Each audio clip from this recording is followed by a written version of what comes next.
Hi there, how are you? So in today's training video, what I want to talk about is the hook, the story, and the offer, but I'm going to look today exactly what the hook is. Now, if you saw the video yesterday, I touched a little bit on hook, story, offer and what they were. And if you think back to the day before, I talked about fishing in a blue ocean. Okay. Now, what you need to think about as salespeople, we are like fishermen that are fishing in a sea full of people, and we're trying to, out of those people, we're trying to draw people to us to be able to offer them and to be able to show them what it is that we've got to sell. Okay, so you need to think of it like you're fishing. Now the hook, the hook is usually something that we use to capture people's attention. Now imagine that you are fishing in this pond, all right, and there are fishermen everywhere, fishermen all the way around, all the way around, all the way around, all the way around, all the way around, full of fishermen, right? I mean, that's basically what marketing is. It's a bunch of fishermen just looking for fish.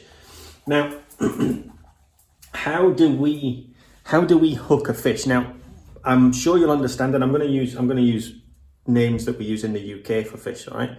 If you are fishing for a minnow, for example, which is a very small little fish, all right, what you're going to need is you're going to need a little small hook and some small piece of bait, right? But if you're fishing for a shark, for example, you're going to need a much bigger hook and a much bigger piece of bait, all right? So the hook is what draws our client in. It's what captures their attention to bring them over to our sales funnel so that we can then put the sales message in front of them. Now the hook needs to be something that will draw their attention, that will make them stop and go, oh, what's this? I've never heard this before, all right? So, for example, one of the hooks I use at Digital Age Dad goes something along the lines of discover how fathers are leaving the 9 to 5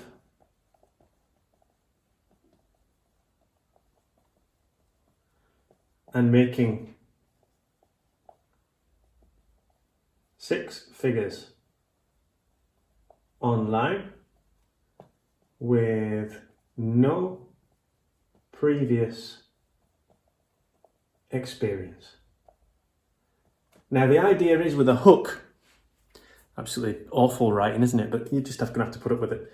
The idea of the hook is so that it makes people stop and become interested in what you're doing. So discover how fathers are leaving the 9 to 5. So that immediately is something that draws somebody's attention. Like, what? I can leave the 9 to 5, right? I'm making I can make 6 figures. I can make 6 figures as well, all right? And I don't need to know anything. Now that is going to hook somebody in that's looking, a father that's looking to leave the 9 to 5 and wanting to earn more money so that he can provide a better life for his family. Now, I had a discussion yesterday with somebody on Facebook because they put a question into one of the groups that I'm a member of, saying, I need some help with my hook for selling concrete. And that was all the information that we were given in the group to be able to help this person write their hook.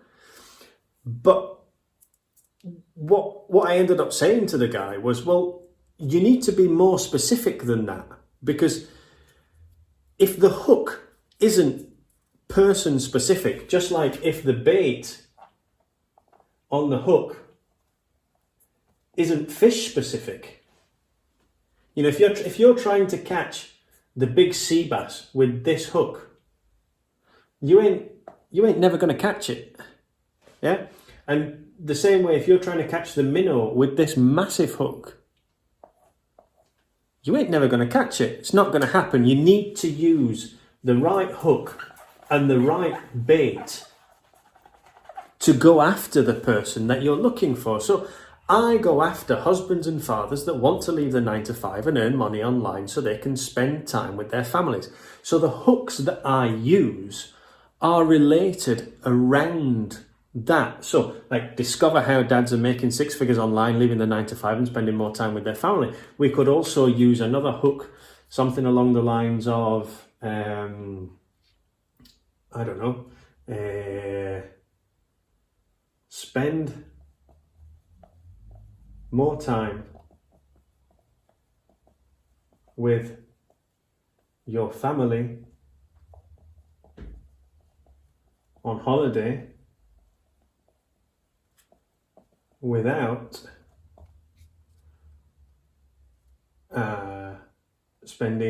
without working more hours. You see, the hook must always be something that shouts out to you. All right. And just as a side note, I was speaking to one of the guys in the group yesterday who was trying to decide what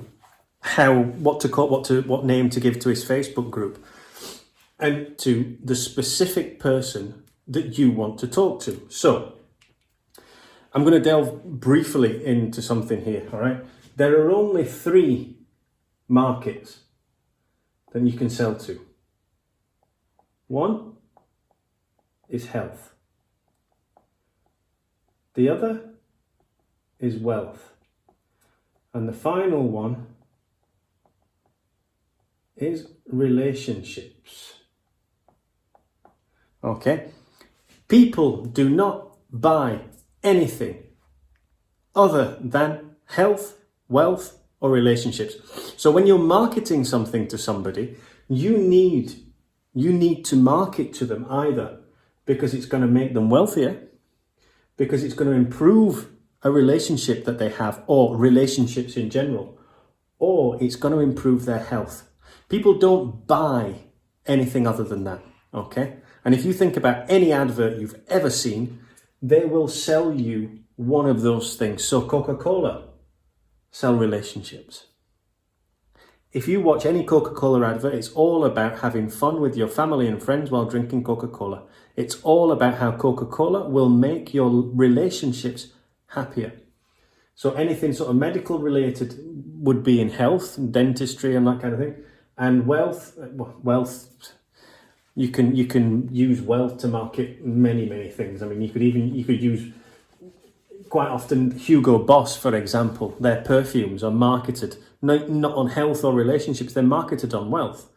And if you look at any Hugo Boss perfume advert, it's always a suited and booted guy in some big massive apartment or hotel room, and he's minted. And the idea is that you associate Hugo Boss with being rich. So if you wear Hugo Boss, you're going to get rich. So they're the 3 main markets. Now, the first time anybody ever marketed something to anybody, let's say the first time that somebody started marketing wealth, right?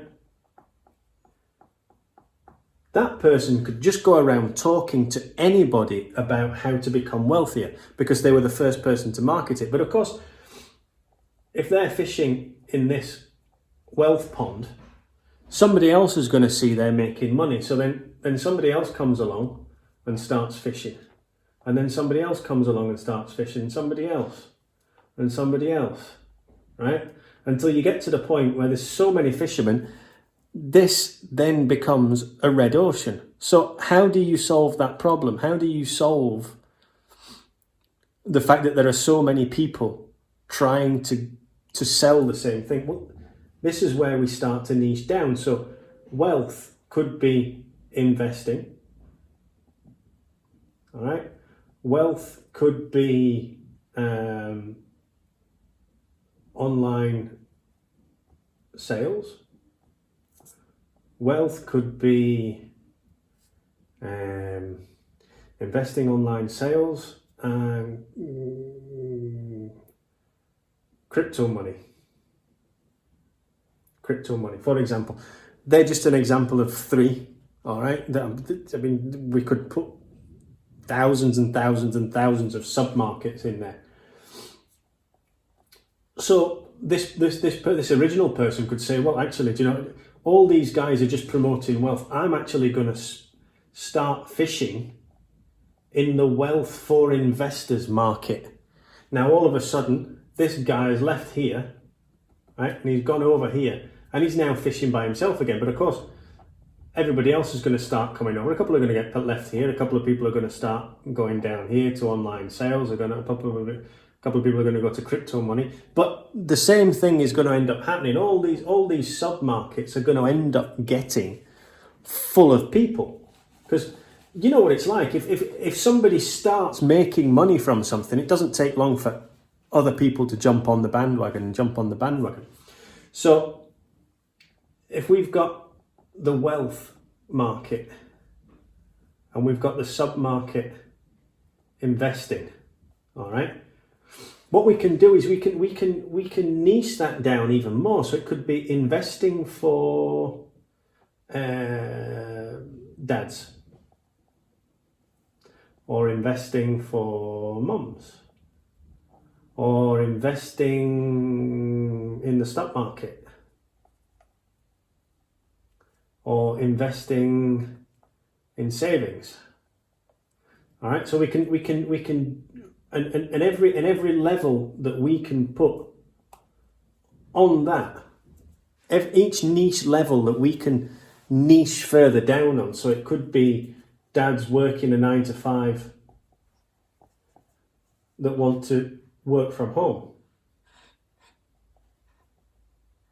For example, you see how you can niche it down, and mums could be the same thing. So investing in the stock market, and then you could do I don't know much about investing in the stock market, shares, and then you can niche it down for dads that want to leave the 9 to 5, for example. So the more you niche it down, I hope this is coming across all right. I hope I'm explaining myself okay.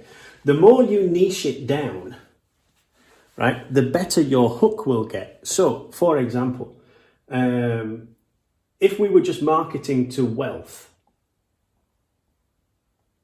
I mean, what's your hook going to be? How to get rich in 5 easy ways,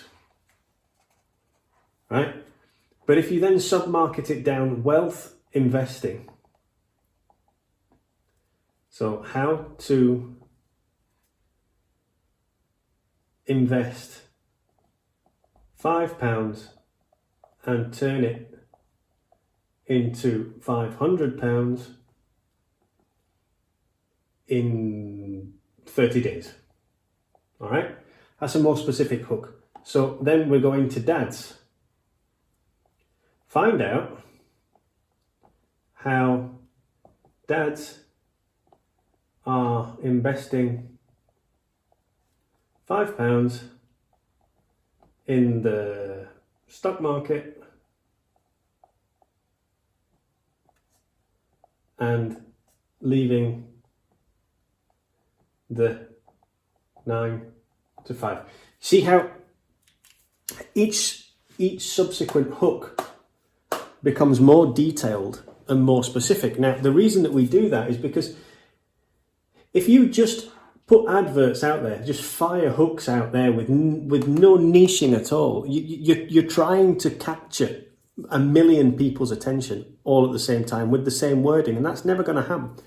But if you can get it down to this, and then the advantage is that not only have you got a specific hook for a specific person, that then means that your advertising, which is what the hooks are used for, the hooks are used to bring people into your world. Because that hook is so specific, it speaks directly to dads. You can advertise just to dads, so you don't waste money advertising to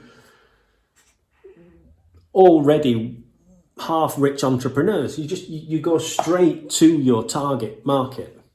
All right. So I hope that's cleared up a little bit of information about what a hook is. All right. In the next video, we'll go on to the story, and then we'll finish up with the offer. All right. I hope this has been informative for you. If you've got any questions, by all means, please ask, interact, I want you to ask me questions so I can answer them for you, so I can help you make more money. And I'll see you in the next video. Bye bye.